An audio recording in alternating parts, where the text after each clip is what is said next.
நலம் காக்கும் ஸ்டாலின், உங்கள் குடும்பத்தின் நலன் அரசின் பொறுப்பு.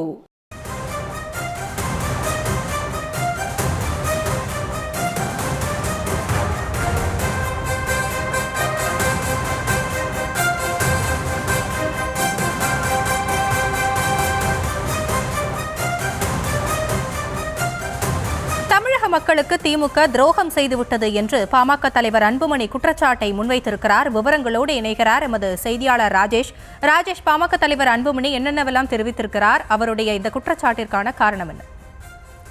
ஹாசினி வணக்கம். ராமநாதபுரம் மாவட்டத்தில் 20 ஹைட்ரோ கார்பன் கிணறுகள் அமைக்க தமிழக அரசு அனுமதி அளித்திருப்பது திமுக மக்களுக்கு துரோகம் செய்வதாகும் என்று பாமக தலைவர் அன்புமணி தெரிவித்திருக்கின்றார். அதாவது ராமநாதபுரம் மாவட்டத்திலே 20 இடங்களில் ஹைட்ரோ கார்பன் கிணறுகளை அமைக்க தமிழ்நாடு மாநில சுற்றுச்சூழல் தாக்க மதிப்பீட்டு ஆணையம் அனுமதி அளித்திருப்பது அதிர்ச்சி அளிப்பதாக அன்புமணி அறிக்கையிலே குறிப்பிட்டிருக்கிறார். காவிரி பாசன மாவட்டங்கள் மற்றும் கடலோர பகுதிகளை பாலைவனமாக மாற்றக்கூடிய ஹைட்ரோ கார்பன் திட்டங்களை அனுமதிக்க கூடாது என அவர் வலியுறுத்துவதாக குறிப்பிட்டிருக்கிறார். மேலும் இந்த அனுமதி அளித்த விவகாரத்திற்கு தன்னுடைய கண்டனத்தை தெரிவித்துக் கொள்வதாகவும் அவர் குறிப்பிட்டிருக்கிறார்.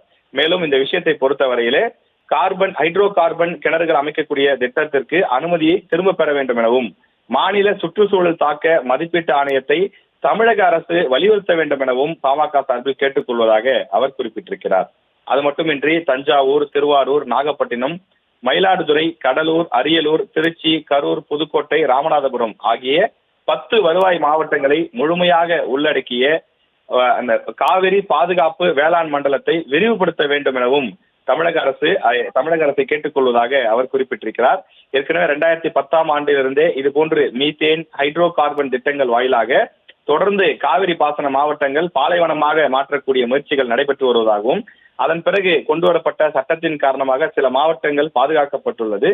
ஆனால் இந்த திட்டத்தை மேலும் விரிவுபடுத்தி அந்த விளைநிலங்களை முழுமையாக பாதுகாக்க வேண்டும் எனவும் அன்புமணி கேட்டுக் கொண்டிருக்கிறார்.